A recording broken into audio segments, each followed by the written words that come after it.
Bien, bonsoir à tous. Il est un petit peu moins de 21 heures, mais puisque tous les membres du conseil municipal présents ce soir sont déjà là, puisqu'on vient de faire la photo du mandat, je vais pouvoir ouvrir ce conseil municipal, le quorum étant atteint, et Madame Christine Guillard ayant donné procuration à Madame Skrinsky et Madame Buille à Madame Chartrain.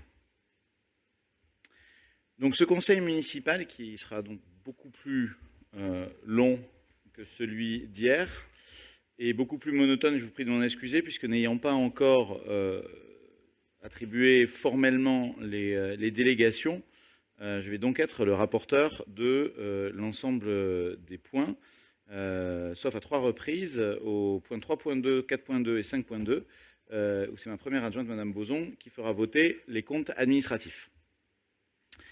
Voilà, l'idée de ce conseil municipal, c'est de rattraper le temps perdu pendant la période exceptionnelle du Covid-19 et du confinement, qui fait qu'on n'a pas pu voter le budget primitif qui normalement doit se voter chaque année avant le 15 avril, et également le compte administratif qui doivent normalement se voter avant le 30 juin, si je ne m'abuse, de mémoire.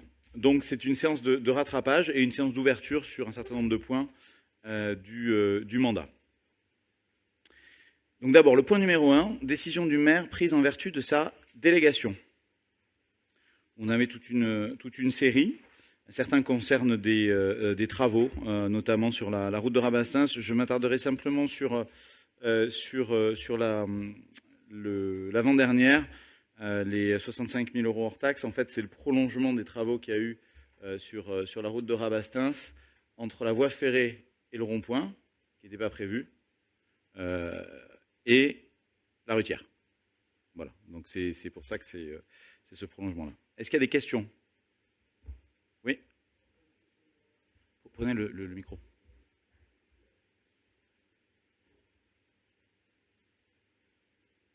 Une remarque, j'ai appris fortuitement aujourd'hui que hier le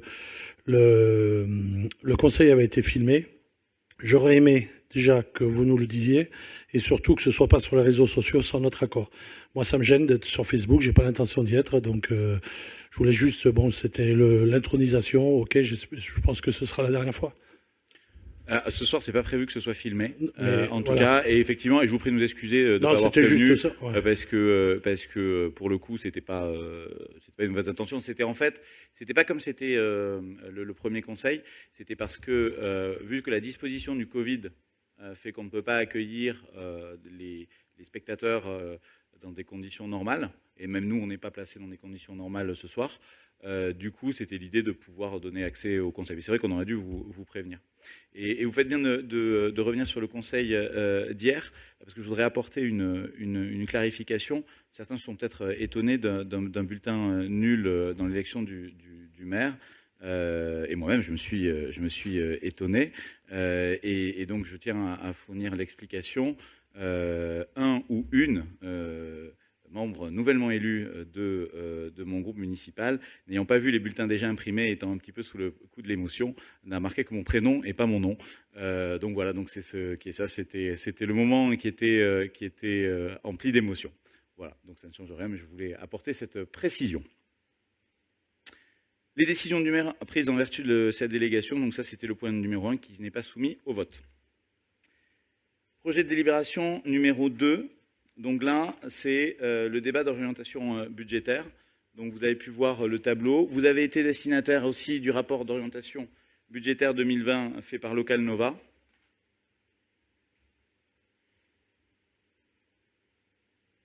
Si vous avez des questions sur ce DOB, je serais ravi d'y répondre ou d'essayer d'y répondre du mieux possible.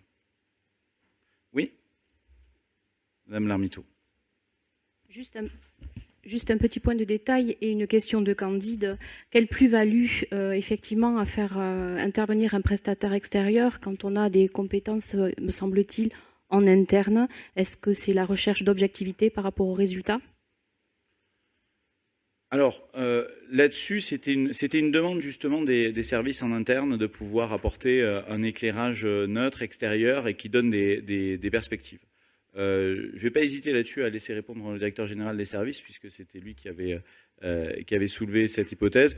Et je ne voudrais pas, pour ma part, dire en quoi ça complète les compétences des services. Je ne voudrais pas me risquer à les minimiser.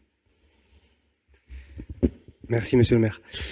Pour être tout à fait complet, en fait, Local Nova est déjà intervenu avant mon arrivée. Et donc, la plus-value, c'est que ça permet de faire une prospective sur du long terme, avec des outils beaucoup plus poussés, techniques que les nôtres. Voilà. Et ça permet d'avoir un œil extérieur et de croiser, en fait, notre vision des choses avec une personnalité extérieure qui n'a pas forcément, d'a priori sur certaines choses. Voilà. Donc on croise les choses et surtout c'est pour permettre de faire différents scénarios sur la suite et sur la gestion financière de la collectivité. Et puis je rajouterai simplement un élément qui est que ça permet d'être certain, en tout cas d'avoir un regard extérieur sur le fait qu'on suit bien les trajectoires qu'on souhaite suivre au niveau financier. Monsieur Paul. Et dans la deuxième partie de la question, est-ce qu'on pourrait savoir le coût de son intervention? Je ne l'ai plus en tête. 1 500 €, on me souffle. C'est un ordre de grandeur, je suppose. Voilà. Ok. Y a-t-il d'autres questions? Y a-t-il des oppositions? Des abstentions? Merci beaucoup.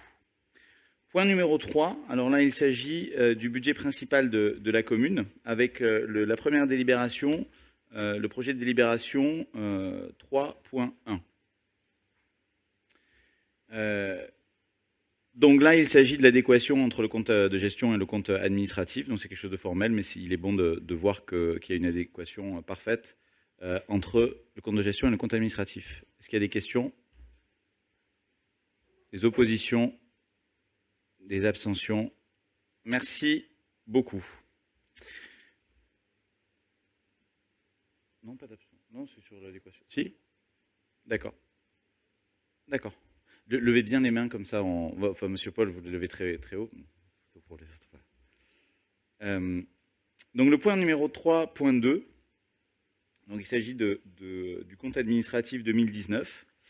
Voilà. Donc vous avez vu les différents résultats de la commune, tant en section de fonctionnement ou fonction d'investissement. Est-ce que vous avez des questions particulières sur ces comptes administratifs? Oui, monsieur Paul. Alors, en fait, ça va être ça pour tout ce qu'on va avoir à voter. On va s'abstenir, non pas parce qu'on n'est pas d'accord. Le problème, c'est qu'on n'a vraiment pas eu le temps de travailler. On a pensé que, bon, alors je sais bien qu'il y a l'urgence, le machin, tout ça, et qu'il y a des dates, et bon, c'est pas de votre fait, je vous mets pas. Mais par contre, c'est vrai que pour nous, voter pour, alors qu'on n'a pas pu étudier tous les éléments, ça me semble. Donc on ne s'opposera pas. Enfin, pour ma part, je ne m'opposerai pas, mais je m'abstiendrai puisque je n'ai pas tous les éléments pour voter en connaissance de cause. Voilà. C'est très clair et je comprends tout à fait, parce que effectivement, si on fait ce conseil municipal le lendemain de l'installation du nouveau conseil municipal, c'est effectivement parce que y a urgence pour voter le budget et avancer. Mais je comprends tout à fait. Donc, si vous voulez bien, on prendra cette explication pour la suite des votes d'abstention, pour les nombreux votes qu'on aura à faire. Bon, du coup, je vais aller un peu plus vite, si vous le permettez. Mais si vous posez des questions, il n'y a pas de souci. Donc, y a-t-il des oppositions? Des abstentions? Merci beaucoup. Ah mais non, je suis bête. C'est pas à moi de le faire voter. Je suis désolé. Du coup, voilà, c'était une forme de blanc-seing qui m'a fait m'emporter. Donc, je donne la parole à Madame Boson et je sors de la pièce pendant que les comptes administratifs sont adoptés. Je vous prie de m'excuser.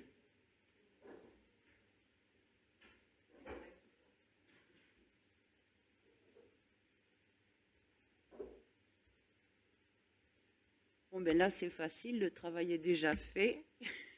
Est-ce qu'il y a des oppositions, des abstentions? Je vous remercie.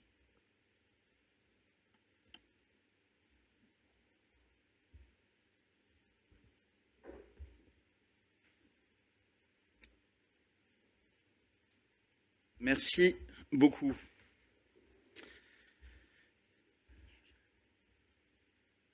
Donc, idem sur le projet de délibération 3.3, qui est l'affectation des résultats de l'exercice 2019. Des questions? Des oppositions? Des abstentions? Merci beaucoup. 3.4, le budget principal de la commune sur le vote des taux d'imposition. Donc là, il est proposé de reconduire exactement les mêmes taux en 2020 qu'en 2019. Y a-t-il des questions? Des oppositions? Des abstentions? Merci beaucoup. Point 3.5, vote et adoption du budget primitif. Donc là, idem, est-ce qu'il y a des questions? Vous avez pu le voir, mais effectivement, c'est compliqué d'analyser un budget en aussi peu de temps, je suis tout à fait d'accord. Y a-t-il des questions? Des oppositions? Des abstentions? Merci beaucoup pour l'adoption du point numéro 3.5. Point 3.6, c'est la délibération sur la régularisation des comptes de bilan. Alors, là, il s'agit... Alors, attendez.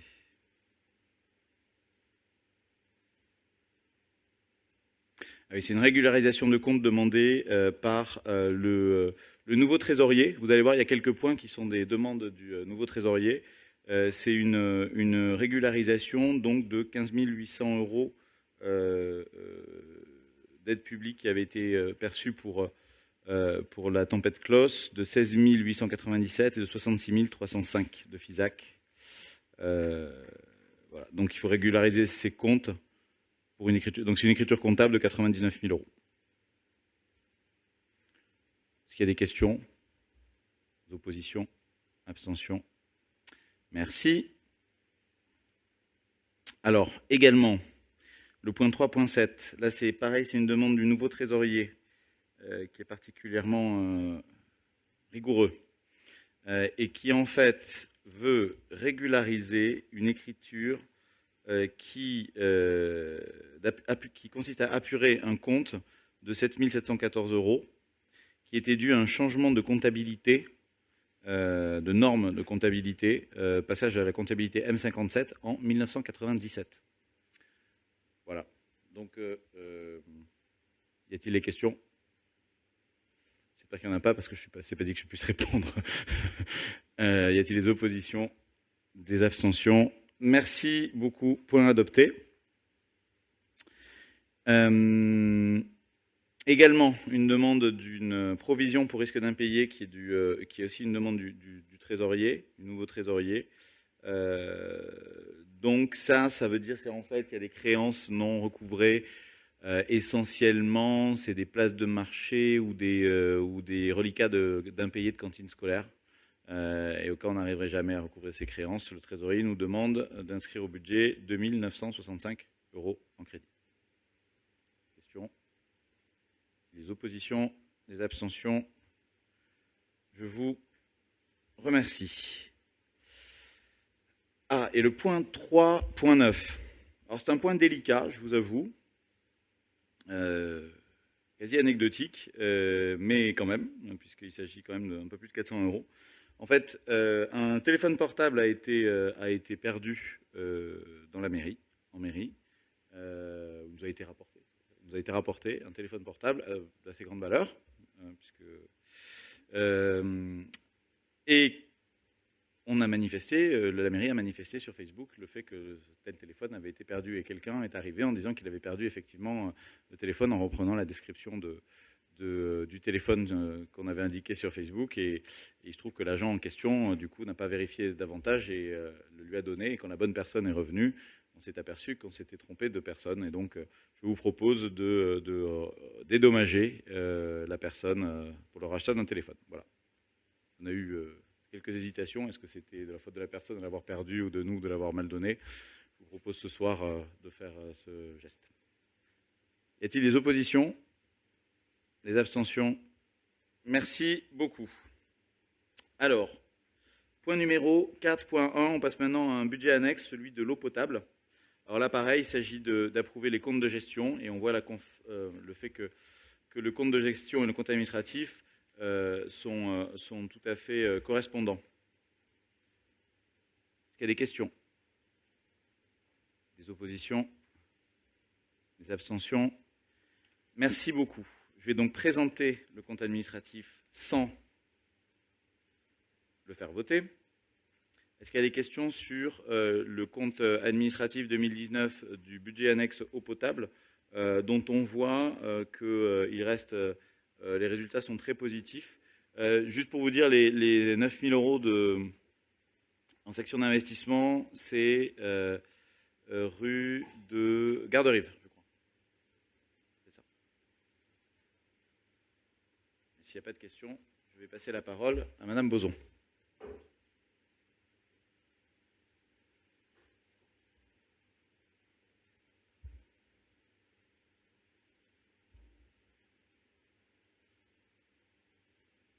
Donc, est-ce qu'il y a des oppositions? Des abstentions? Je vous remercie.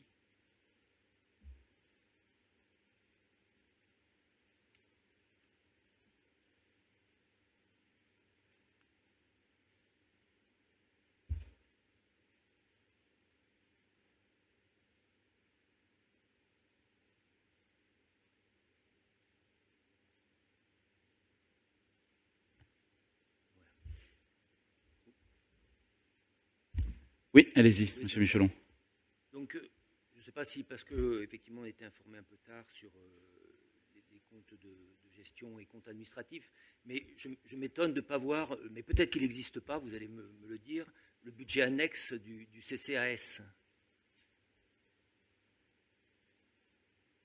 Ah, parce qu'il est voté indépendamment du Conseil. Ouais, il n'est pas voté dans le Conseil municipal. D'accord, c'est un budget annexe. Voilà. C'est un budget annexe, mais au sein du CCAS, en fait. Il est voté. Merci. Je vous en prie. Alors, point suivant, donc c'est le point 4.3, affectation de résultats de l'exercice 2019 pour le budget annexe de l'eau. Questions? Des oppositions? Des abstentions? 5 abstentions. Point adopté. Je vous remercie. Et naturellement, le vote du budget primitif 2020. Vous voyez un budget qui reste aussi largement excédentaire. Y a-t-il des questions? Des oppositions? Des abstentions? Merci beaucoup. On passe au point numéro 5 maintenant sur le budget annexe d'assainissement collectif, puisque c'est deux budgets annexes différents, un peu le même fonctionnement, mais indépendamment. Donc le point 5, c'est le compte de gestion, donc vous pouvez voir qu'il correspond au compte administratif. Et les oppositions, des abstentions, je vous remercie. Et donc le compte administratif du budget d'assainissement, dont on voit aussi qu'il est positif d'un peu plus de 100 000 euros. Les travaux justement qui sont dans la section d'investissement, ah oui voilà, c'est les travaux qui correspondent à ce qui a été fait rue de l'Abattoir. Je vais donner la parole à Madame Bozon.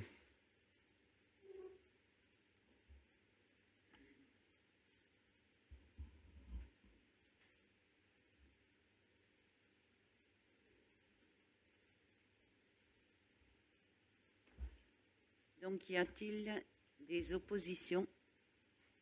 Des abstentions? Je vous remercie.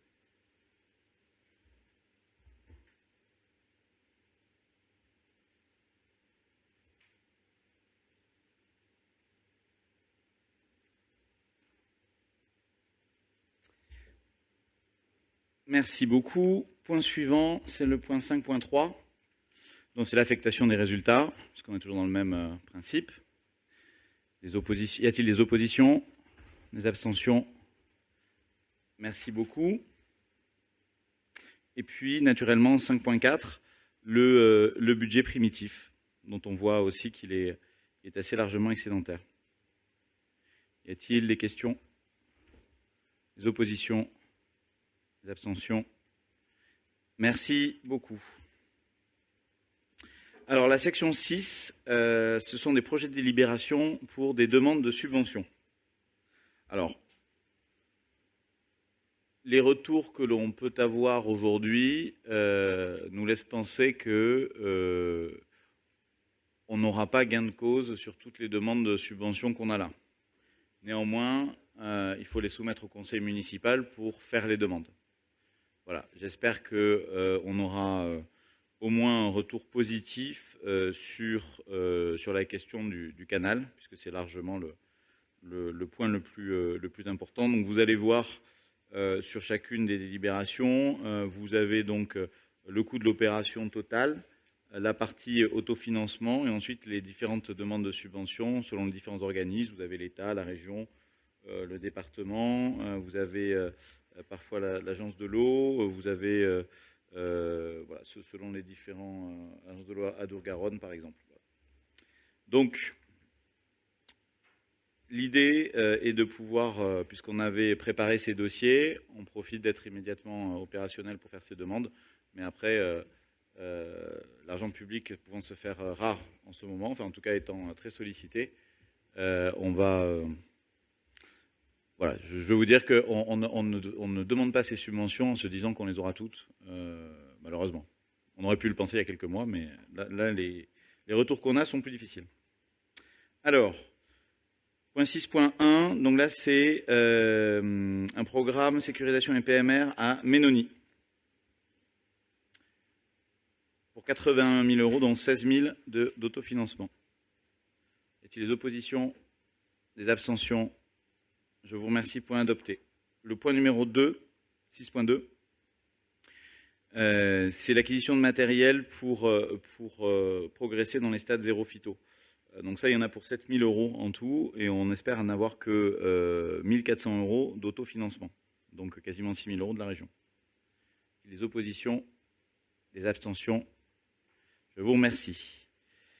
Point 6.3. Donc là, c'est le plus gros point, puisque il y a deux parties de restructuration, la partie sud et la partie nord du canal, pour un montant de 573 000 euros, dont 114 en autofinancement, et 344 pour la partie sud, dont 68 en financement. C'est 20% à chaque fois.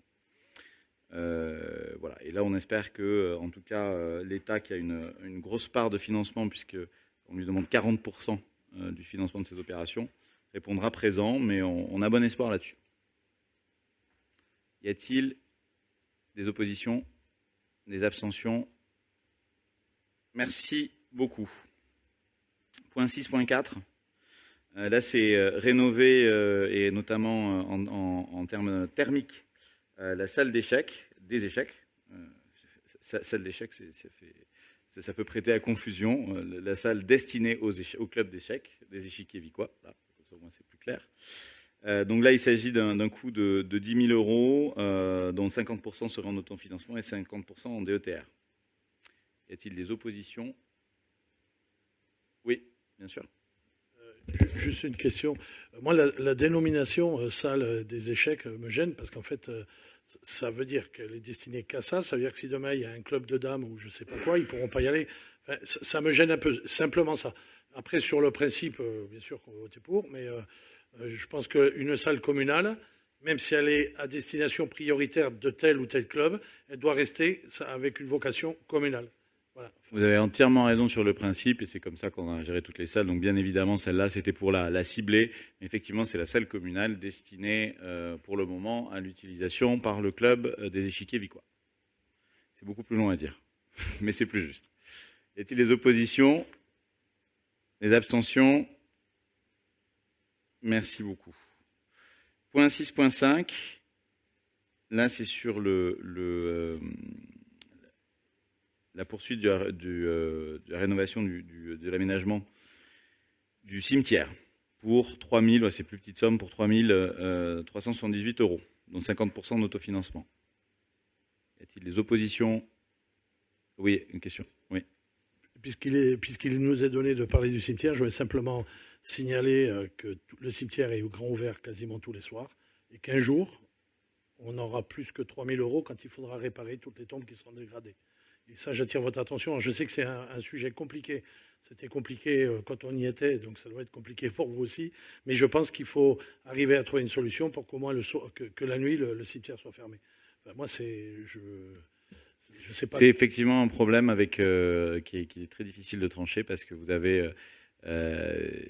avez donc l'ouvrir et le fermer, il faut que ce soit un sans faute parce que le pire étant quand les gens veulent aller se recueillir et trouvent porte close. Donc ça, c'est pour le coup, pour avoir pu sonder les degrés d'agacement que l'une ou l'autre situation pouvait provoquer. C'est de loin les personnes qui parfois viennent de loin pour se recueillir et trouvent porte close qui posent le plus de problèmes. Donc c'est vrai. Et après, effectivement, si c'est fait parfaitement sur la nuit, sauf que pour l'instant on le faisait avec un agent, il faudrait éventuellement voir s'il peut y avoir un système automatique, mais le système automatique, il ne faut pas que personne puisse être enfermé à l'intérieur aussi. Donc ça, en fait, c'est vraiment un sujet il y a pas, c'est compliqué comme solution, mais on peut. Je suis concerné aussi par le problème. Oui. Vous avez évoqué qu'il y avait une baisse des dotations, hein, aussi bien de l'État ou des subventions. Donc là, il y a un projet d'investissement. Est-ce que vous avez émis des priorités? Parce qu'à un moment ou à un autre, en fonction des baisses, de l'annulation des dotations, il faudra soit augmenter la part d'autofinancement ou alors supprimer certaines opérations. Alors, déjà... C'est le plan B, quoi, en fin de compte. Alors, en fait, vous voyez, chaque projet, là, les subventions sont fléchées sur un projet. Donc déjà, ça veut dire qu'elles sont fléchées sur tel projet plutôt que tel autre, etc. Et vous avez vu que dans le budget primitif, il n'y a pas de subvention. C'est-à-dire, il n'y a pas de dotation, il n'y a pas de subvention. C'est-à-dire qu'on ne compte pas sur ces recettes pour faire le budget qui était annoncé là. Donc, mais effectivement, on ne peut pas faire autant de choses quand on a des subventions que quand on n'en a pas. Enfin, quand on n'a pas de subvention que quand on en a plutôt. Voilà. Mais effectivement. Et c'est pour ça que quand on voit les montants, on voit bien que la question du financement du canal, si on obtient celle-ci, pour le reste, on pourra plus facilement se débrouiller. Y a-t-il d'autres questions? Y a-t-il des oppositions? Des abstentions? Point adopté. Merci beaucoup. Et alors, le dernier point c'est le dernier. Non, c'est pas le dernier. Point encore, une délibération encore sur les questions de financement. Donc là, c'est pour l'extension de la vidéoprotection, donc notamment au stade Ménoni. Donc voilà, donc là c'est pareil, c'est un financement avec de la DETR ou du FIPD. Et donc c'est à 50% à 50% de subvention pour un budget de 41 000 €. Y a-t-il des oppositions? Oui, 5. Monsieur Constantin. Ah, une question d'abord, allez-y. Une remarque plutôt. Par rapport à ça, nous on va s'opposer parce que on est toujours très... pour nous, l'utilité de ces caméras reste encore à prouver. La preuve pour l'histoire du téléphone tout à l'heure, qu'on mette des caméras où on veut, on n'arrivera jamais à trouver.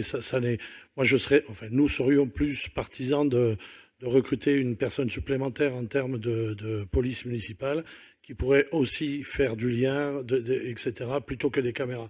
Franchement, c'est pas la panacée. On s'en est rendu compte sous la halle, des commerçants se sont fait voler, on n'a pas pu les identifier. Globalement, tout ce qui se passe, à chaque fois, il y a une capuche, il y a ci, il y a ça, on ne peut pas les identifier. Sauf que pour la collectivité, je trouve que c'est très cher et que le rapport investissement par rapport à ce que ça amène, je trouve qu'on est très loin du compte.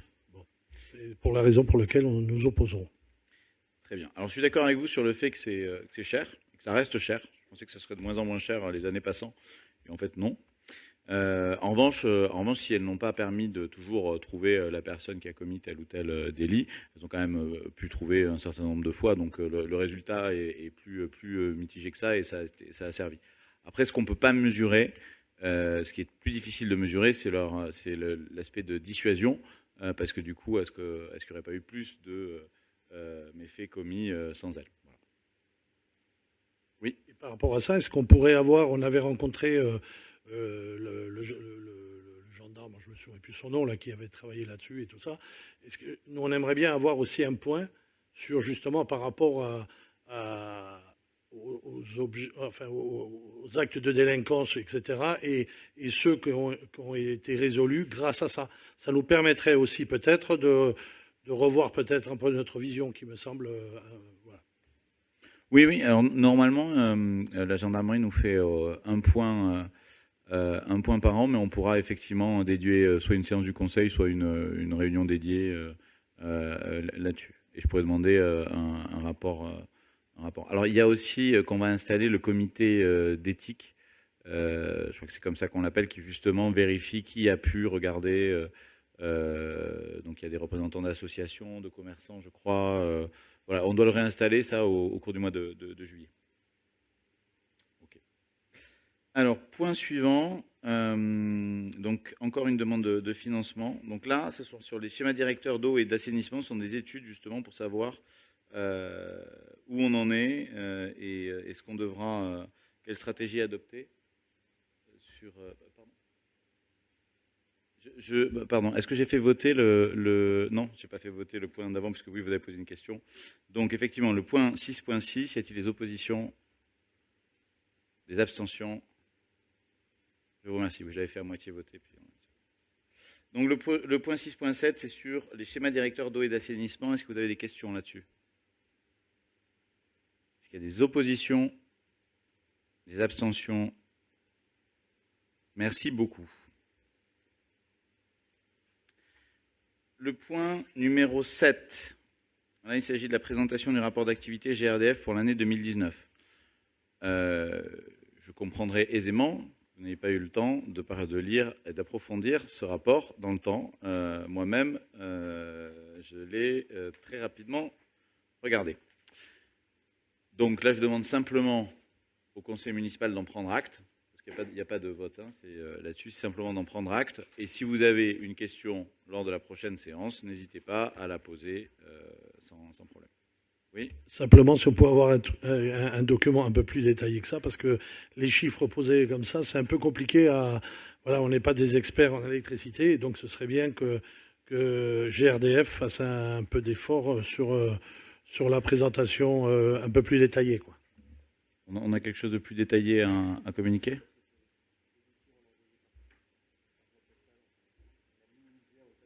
Ok, donc c'est puisque le dossier du conseil était envoyé par papier, on a minimisé sa donnée, mais on peut envoyer un PDF beaucoup plus important. Alors le point numéro 8, oui.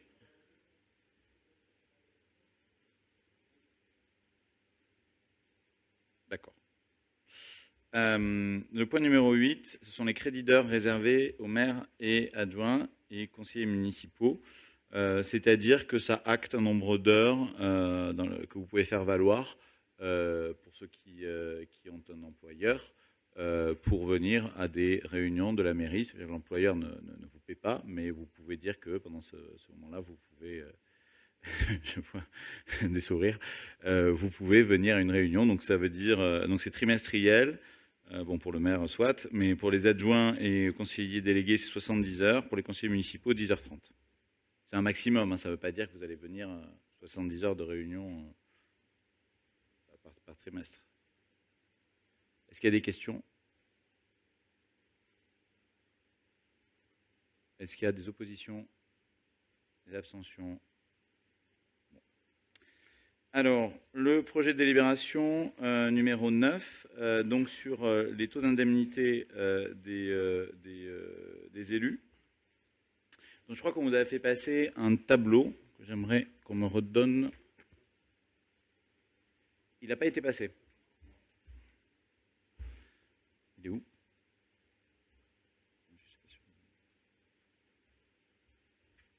Alors attendez, je vais le retrouver pour ma part.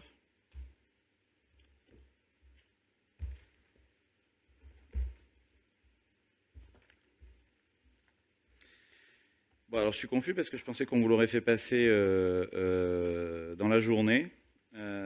Donc, je vous propose d'adopter la rémunération suivante. Une première rémunération pour les 4 premiers adjoints fixé en indemnité nette à 398 €. Ça fait 11,7 en pourcentage c'est le pourcentage de quoi? De l'indice brut maximum. 11,7%. Du 5e au 8e adjoint, 8,7%. Une première partie des conseillers délégués, 7,3%. Une seconde partie des conseillers délégués, qui représentera 5 conseillers délégués, la première représentera 3, à 4,4%. Et ensuite, je propose à tous les autres conseillers municipaux une indemnité de 1,4%. Une indemnité symbolique qui mentionne l'investissement au sein de la commune. Je suis désolé qu'on ne vous ait pas fait passer, d'ailleurs je prie d'excuser aussi dans ma majorité, parce que je pensais vraiment que c'était passé dans l'après-midi. Est-ce qu'il y a des questions? Est-ce qu'il y a des oppositions?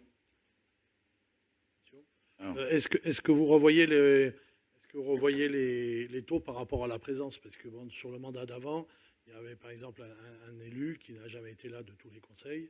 Donc, je veux dire, si la personne n'est pas là, est-ce qu'on continue à donner les indemnités? Ça ne me semble pas logique. J'espère que tout le monde sera là.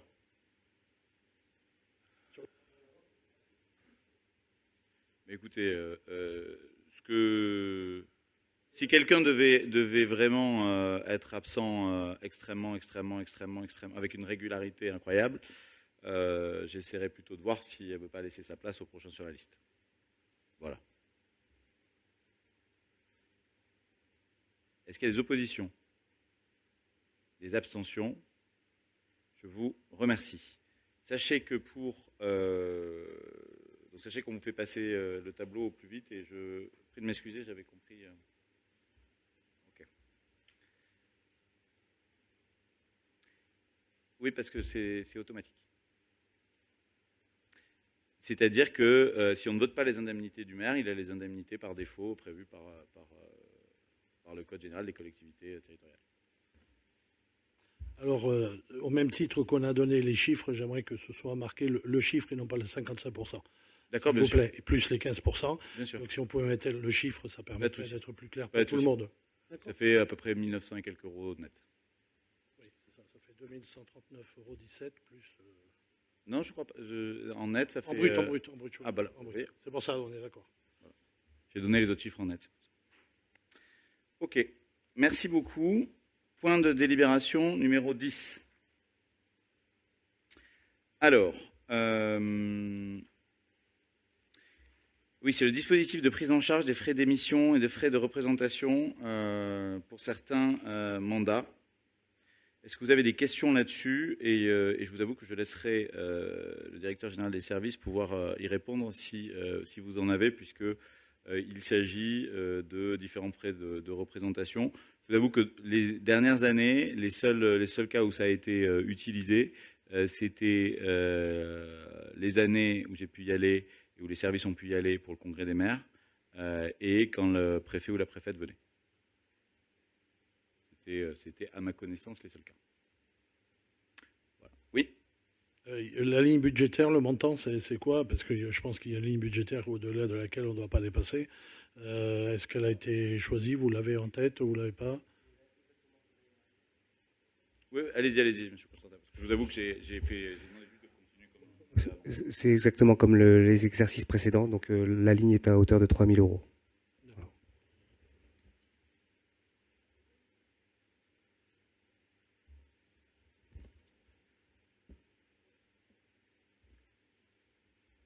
La ligne donc concernant vous l'avez dans la ligne concernant les frais de représentation de Monsieur le maire sont à 3 000 €. Et ensuite sur les autres, c'est une autorisation qui est donnée, mais il n'y a pas de montant arrêté puisque on n'a pas reçu encore depuis que je suis ici des personnalités extérieures. Voilà. Mais c'est une autorisation qui est donnée si jamais le cas de figure arrive. Mais ça passera par une délibération en conseil obligatoirement. Oui, et les années précédentes, on était largement en dessous de ce montant. Oui, allez-y. C'était juste une précision par rapport justement aux années précédentes sur les frais de déplacement des élus. Je n'étais pas du tout sur les personnes extérieures. Est-ce qu'on a une idée de la ligne budgétaire, effectivement, des indemnisations de frais par les élus, les frais de déplacement? C'était extrêmement peu. Je vous le communiquerai. On vous le communiquera pour 2019. Parce que ça, est-ce que vous pouvez vous l'avez tout de suite? Oui. 1 000 €. D'accord, merci. Ah non, et ça n'a pas été consommé. Donc il y avait une ligne de 1 000 €, mais il n'y a rien qui a été consommé. Il me semblait même, quand vous m'avez dit 1 000 €, je ne voyais pas ce qui avait pu être dépensé. Le point numéro 11, c'est l'indemnité forfaitaire complémentaire pour élection. Alors là, ça concerne les agents, et il s'agit de pouvoir indemniser les agents lors des élections, de la tenue des élections. Ah, j'ai pas fait voter le dernier, excusez-moi. Normalement, je passe la parole aux adjoints, etc. Et là, c'est un monologue. Je suppose que c'est aussi très douloureux pour tout le monde. Donc, voilà, je vais faire voter le point précédent. C'est donc le point numéro 10. Y a-t-il des oppositions? Les abstentions? Je vous remercie. Point numéro 11, et là c'est l'indemnité forfaitaire complémentaire pour élection. Donc c'est une délibération qui permet d'instaurer une indemnité forfaitaire complémentaire en faveur des agents titulaires et stagiaires qui ne correspondent pas au dispositif pour les indemnités, pour horaires, pour travaux supplémentaires. Est-ce qu'il y a des questions là-dessus? Oui. Oui, vous pouvez nous expliquer parce que là j'ai pas tout compris là. C'est pour les agents de catégorie A, B et A. Voilà, c'est B et A n'ont pas de dispositif de majoration d'heures supplémentaires, mais donc ils viennent quand même le jour des élections, et c'est pour leur donner, pour compenser ça. Voilà.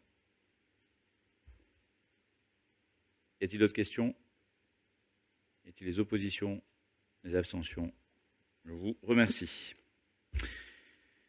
Point de délibération numéro 12. Donc, pendant le Covid, on a pu pendant le confinement, on a pu compter sur un engagement important des services, et certains agents municipaux ont fait preuve d'une grande présence et ont pu répondre particulièrement aux sollicitations qu'on a pu leur faire, que ce soit au niveau administratif, que ce soit au niveau de la collecte des déchets verts ou à d'autres égards, et donc l'idée de pouvoir instaurer une prime exceptionnelle en faveur des agents qui ont particulièrement été mobilisés pendant l'état d'urgence sanitaire. Voilà. Donc l'idée, c'est que cette prime soit maximum de 1 000 €, maximum de 1 000 €, que le versement de cette prime soit possible pour tous fonctionnaires stagiaires titulaires, agents contractuels et agents contractuels de droit privé, même si je ne crois pas que ça concerne les agents contractuels de droit privé pour nous. Si? Ah oui, c'est vrai. Et qu'elle soit attribuée selon les critères suivants: le temps réel passé et l'exposition potentielle, la durée de la mobilisation, la fréquence de la mobilisation. Vous avez par exemple des agents qui étaient tous les samedis au marché pendant tout le temps, voilà, typiquement. Et puis selon donc ça, c'est l'engagement, l'expertise, les fonctions qu'on essaie de l'attribuer ainsi. Voilà. Et donc, en approuvant cette délibération, vous me permettez, à partir de ces principes, de fixer par arrêté individuel le montant perçu. Donc, vous pourrez, les arrêtés seront publics, hein, donc on pourra voir ce que c'est, mais je n'en fais pas la liste là, nominativement, ce soir. Oui, une question. Précision, le montant de la prime par rapport donc aux professionnels qui sont intervenus, c'est un montant, c'est tout ou rien, ou est-ce qu'il y a un prorata? Prorata. C'est un prorata. C'est le mécanisme de versement qui dépend des 4 critères: temps réel et taux d'exposition, durée de la mobilisation, fréquence de la mobilisation et engagement, expertise et fonction.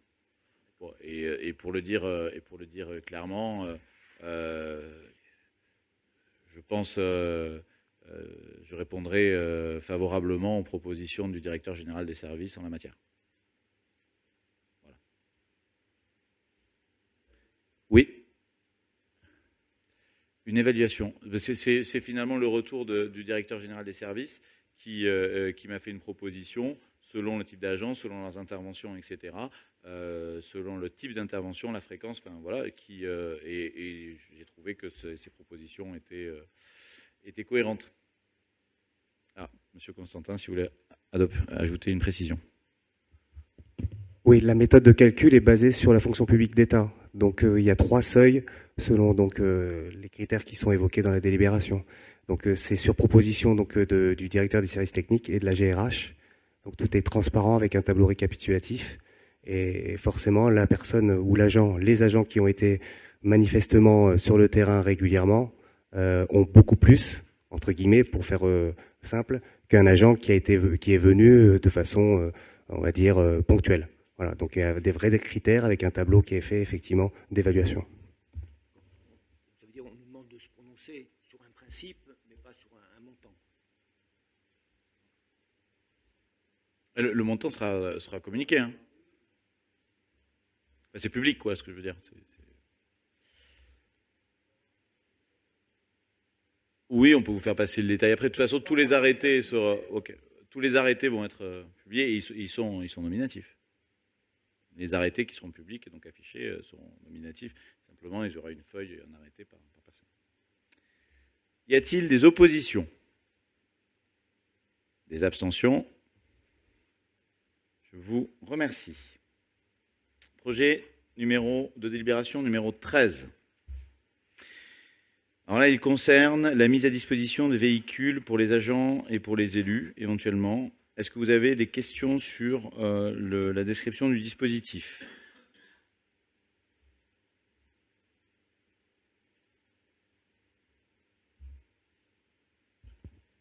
Oui, par rapport à l'utilisation pour rentrer chez soi, pendant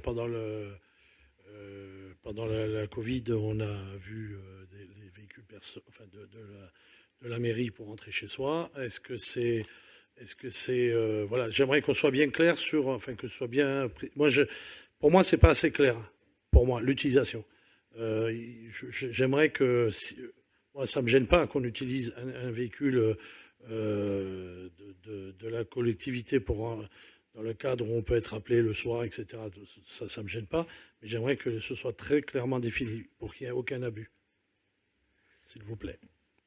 Donc je me permets de répondre au niveau du fonctionnement. Donc en fait, là c'est la reprise donc de la délibération qui avait été prise donc en 2014 et même en 2008. Donc c'est pour permettre donc aux agents et aux élus de bénéficier, de pouvoir conduire en fait déjà d'une part les véhicules donc de la collectivité. Ensuite, effectivement, il y a des véhicules qui sont mis à disposition au niveau des services. Donc vous l'avez décrit donc dans le projet de délibération avec les interdictions qui sont liées et les modes de fonctionnement. Donc tout est retracé dans le projet de délibération. Voilà. Donc c'est par rapport aux fonctions et par rapport donc aux obligations des agents et pour autoriser les élus qui en auraient le besoin de pouvoir donc utiliser les véhicules de service. Oui, Monsieur Paul.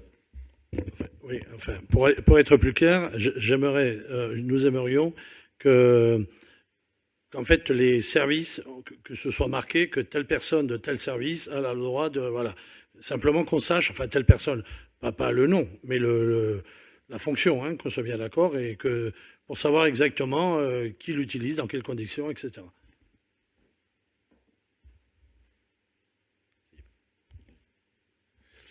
Alors, effectivement, aujourd'hui, il y a 2 véhicules qui sont utilisés par des agents, donc en l'occurrence le directeur des services techniques, 3 véhicules, pardon, le directeur des services techniques, l'adjoint au directeur des services techniques et le directeur général des services.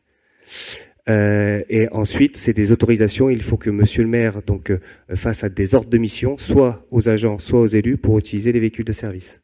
Voilà. Donc là, vous avez l'intégralité des éléments. Ok. Y a-t-il des oppositions? Des abstentions? Je vous remercie. Projet de délibération numéro 14. L'avant-dernier. Il concerne la mise à disposition d'ordinateurs et de téléphones portables professionnels. Donc ça, c'est simplement la reconduite des téléphones portables et ordinateurs dont dispose déjà le personnel. Et en termes d'élus, il y a simplement mon téléphone et celui de la permanence élue. Voilà. Et c'est juste l'inventaire de ce qu'on a. Il faut le remettre au vote. Y a-t-il des oppositions? Les abstentions? Je vous remercie. Dernier point, le point numéro 15, c'est l'approbation du règlement intérieur du conseil municipal. Donc il n'y a pas de changement par rapport à ce qu'il était précédemment. Est-ce qu'il y a des questions? Honnêtement, on n'a pas eu le temps de le lire. Est-ce qu'il serait possible de le décaler dans 15 jours au prochain conseil dont vous avez parlé, puisque vous avez dit que vers le 15, il y aura un nouveau conseil. Comme ça, nous, simplement le faire valider là, qu'on ait le temps de le lire et qu'on en discute ensemble. Je vous rappelle que nous, sur 5, il y en a 3 nouveaux élus. Et c'est intéressant de bien comprendre le fonctionnement et de bien s'approprier. Donc, simplement, est-ce qu'on peut le décaler d'une semaine? En fait, c'est ça, la question. Alors j'ai dit que le mandat serait sous le signe de la Concorde, donc on le décale pendant à peu près le 15 juillet. Quoi. Je ne sais pas si c'est le 15, le 16 ou le 17. Voilà. Merci. Je vous en prie. Monsieur Michelon. Mais qui va certainement vous arranger. Simplement, moi je l'ai lu avec intérêt. Ah, mais il y avait le temps alors. Non, je l'ai lu avec intérêt parce que c'est vrai que c'est un document important, c'est un document cadre quand même, et puis à la fois il me permet de me sensibiliser au code général, donc c'est pour ça que je l'ai lu. Mais par contre, juste une remarque sur le plan de la rédaction, puisqu'il y a, mais je pense que c'est juste une erreur, mais comme ça pour la prochaine fois ça sera mis en ordre. Il y a l'article 18 qui parle de l'article 16 qui n'existe pas, mais par contre il y a 2 articles 17. Ah ben alors on regardera ça et très bien. Parfait. Apparemment Monsieur Constantin l'avait aussi vu. Écoutez, très bien. On aura donc l'article 16. Il me semble dans la Constitution française, c'est un article assez puissant.